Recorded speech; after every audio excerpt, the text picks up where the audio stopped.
Good morning, everybody. In this video, I'm going to talk to you about the importance of progressive and constructive criticism in both national and international affairs. Okay, what exactly is criticism? Let us begin this video with a introduction of what criticism is all about. Criticism, broadly and at a very high level, means two different and distinct things.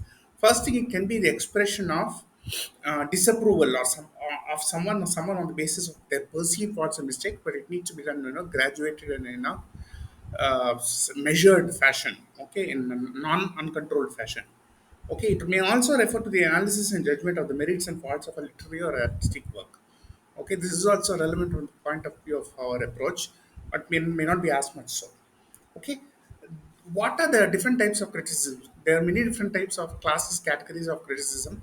They may be highly structured and formal, or they may be unstructured and what we may call impromptu.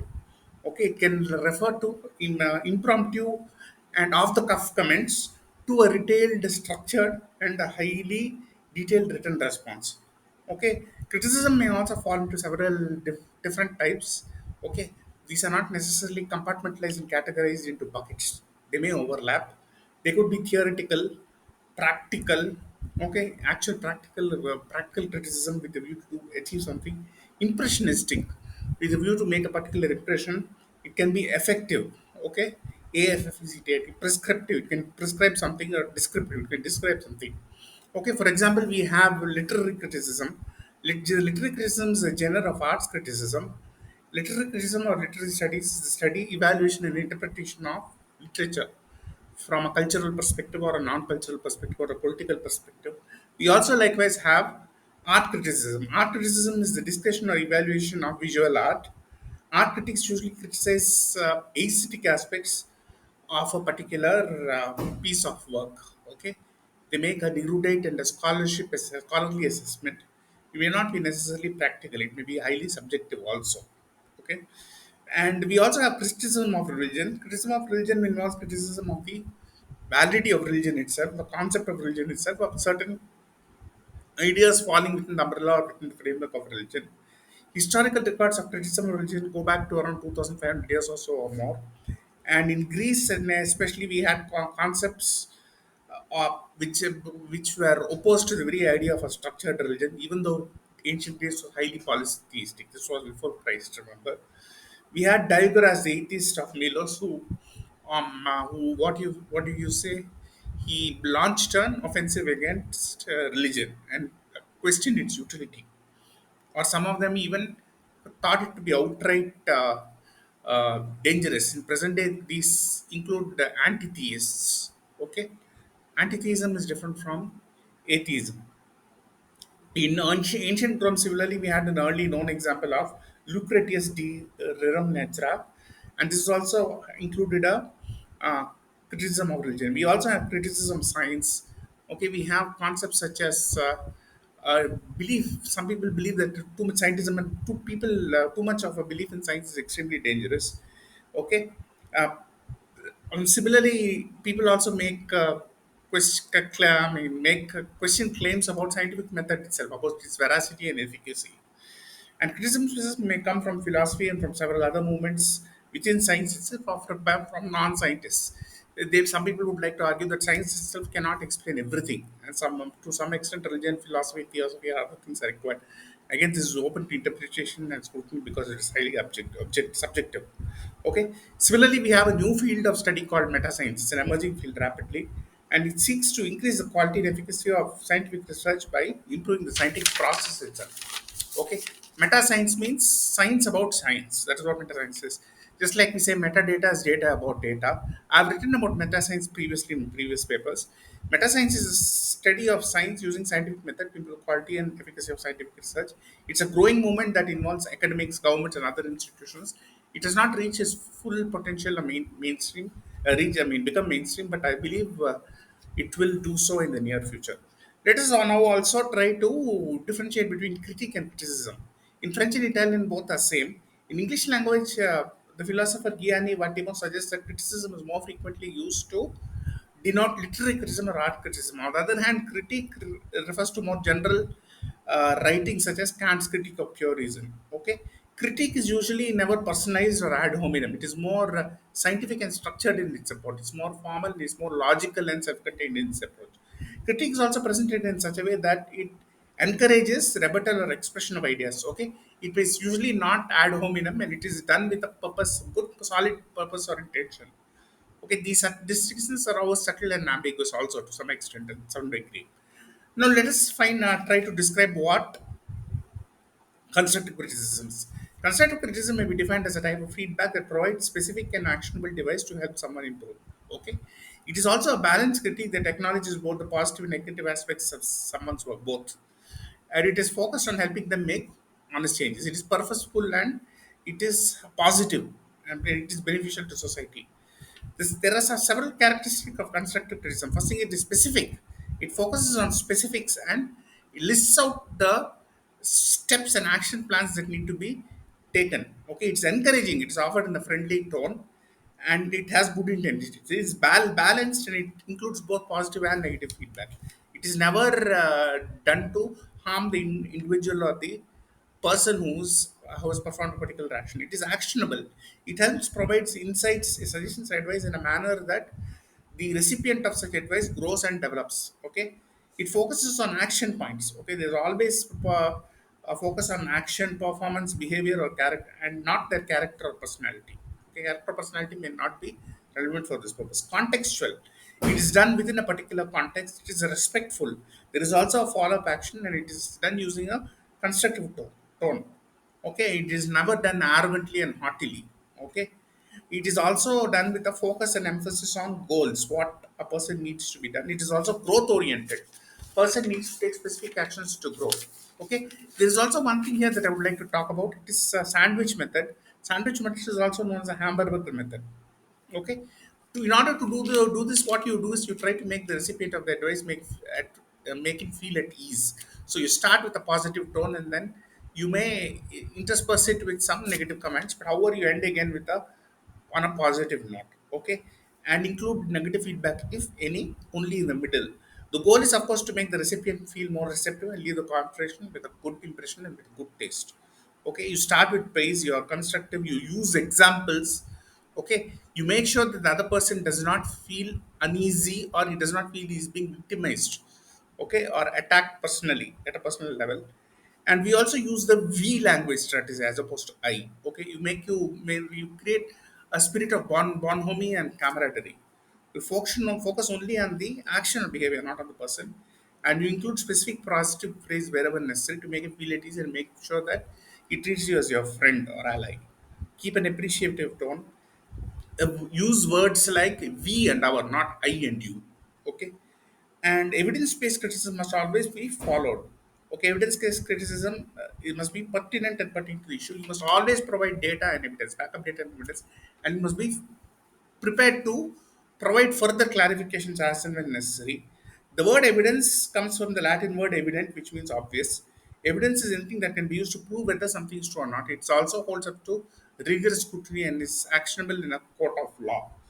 Okay, it can be presented in a court of law. You have physical evidence such as tangible items, such as palpable items, such as substances, weapons, fingerprints, DNA samples, documents which are presentable in court. Documentary evidence, which includes written or documented evidence such as contracts, emails, medical records. Anything can prove to be proper solid evidence as long as it is actionable and it is capable of being presented as evidence. Okay, you also have expert evidence in literary studies and in everyday life. Okay, this can include items from encyclopedias, news articles, reviews, etc., social media, etc. Okay, and we also need to have issue based criticism and we need to list out issues. Okay, and the criticism needs to be done proactively against those issues. We also need to have non ideology based criticism. An ideology, we have described this previously in a great level of depth. An ideology is a system of ideas or beliefs, especially which forms the basis of economic political theory. It comes from the French word ideology and again traced back to Greek roots. This was first defined in 1796 by Antoine de Saint-Exupéry, and further definitions have been provided by David W. Winner, Willard A. Mullins, Terry Eagleton, and others. Okay, we have discussed this at great depth in our previous videos and papers. Please read them or watch them as necessary. There should also be no counter ideology. One because one kind of bias legitimizes every other bias. This is a mistake communists, sturdy nationalists always make. We have reported this ad nauseum.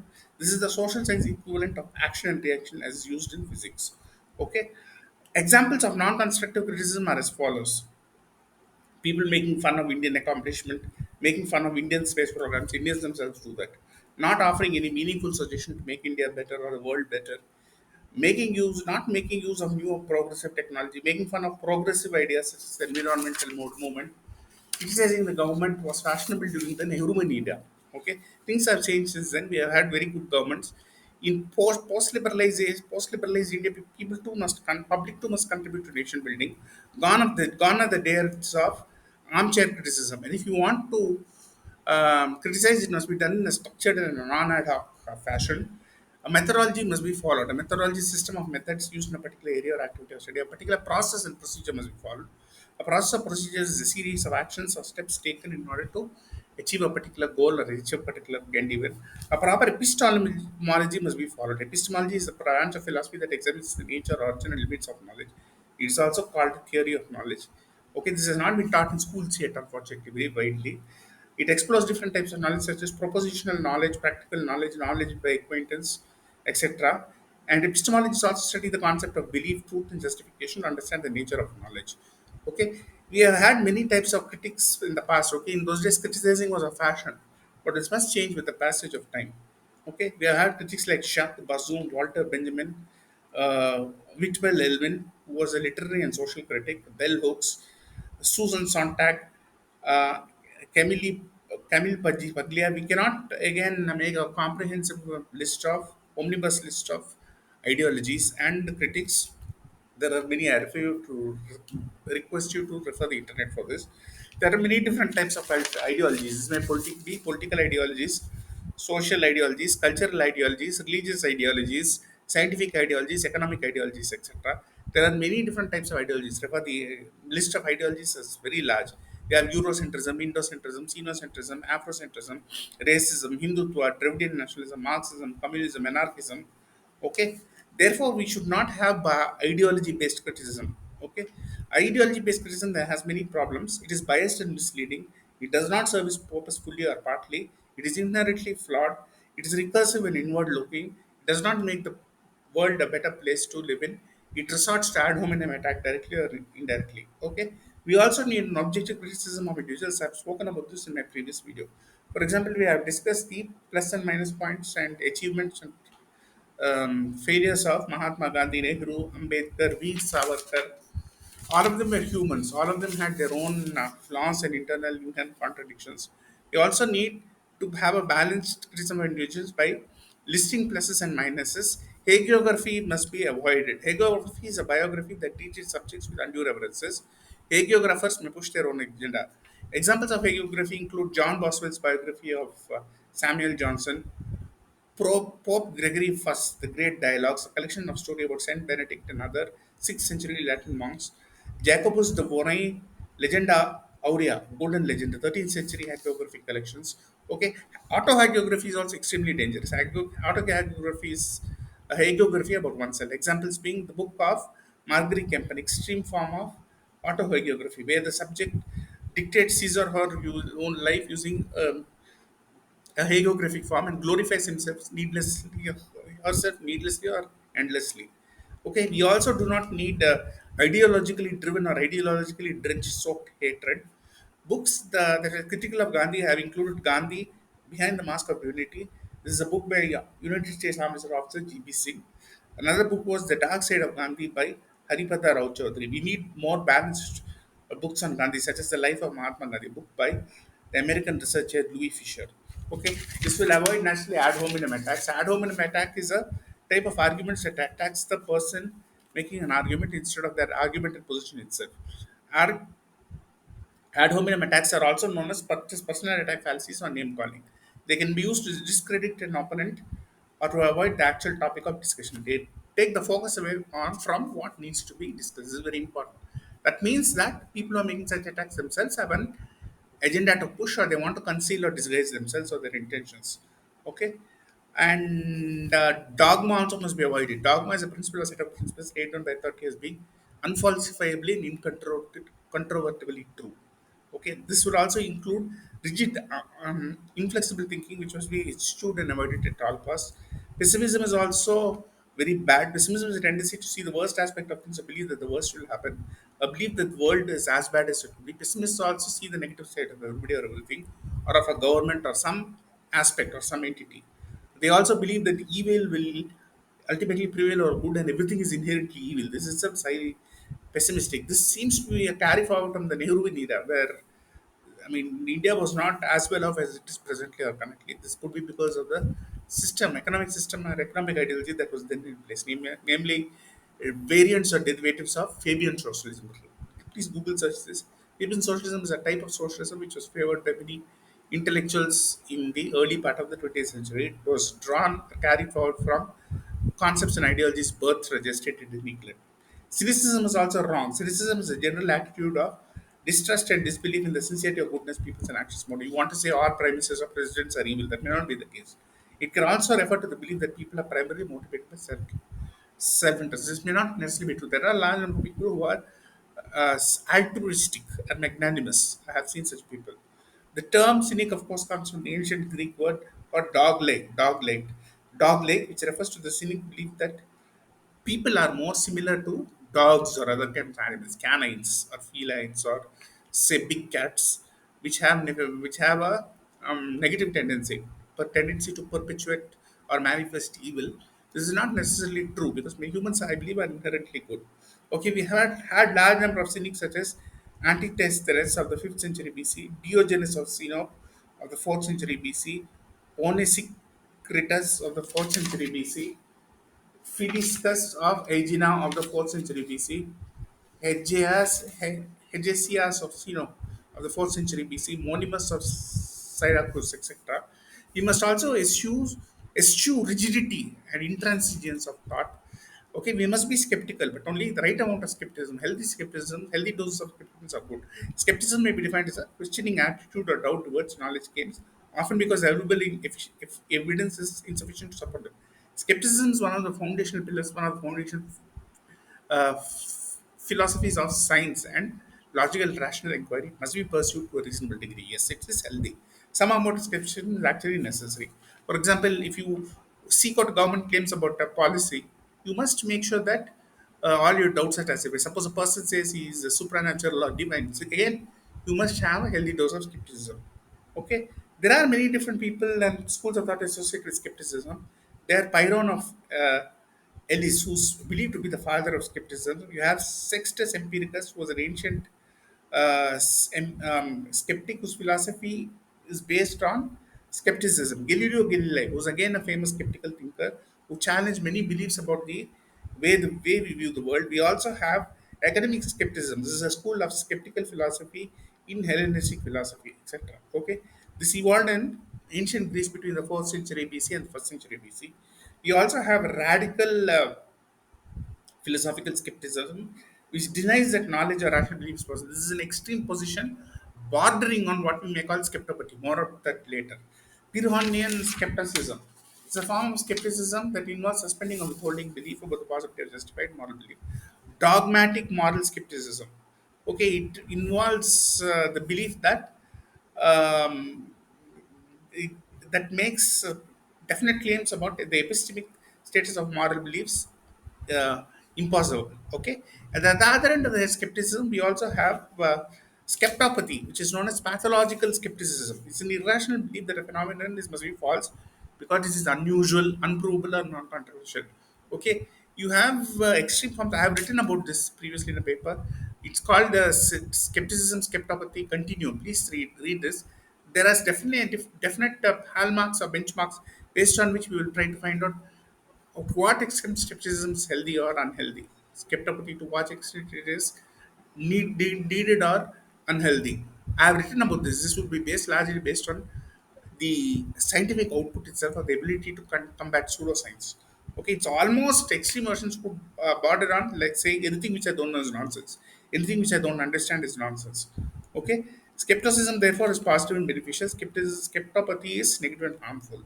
Okay, so this needs to be born in our mind at all costs, and that will lead to progressive approaches are also need to be adopted. Progressive approaches are those key to progress are the betterment of situations and people's lives. We also need practicalism, pragmatism. We need a flexible approach, adaptability, malleability. The area of socialism is gone. The advantages of constructive criticisms are many. For example, it emphasizes contributions of individuals to society, makes the world a better place. Okay, it builds a meritocracy, it combats mediocrity. The dangers of our armchair criticism are many. It is meaningless, pointless, futile. It's not associated with action.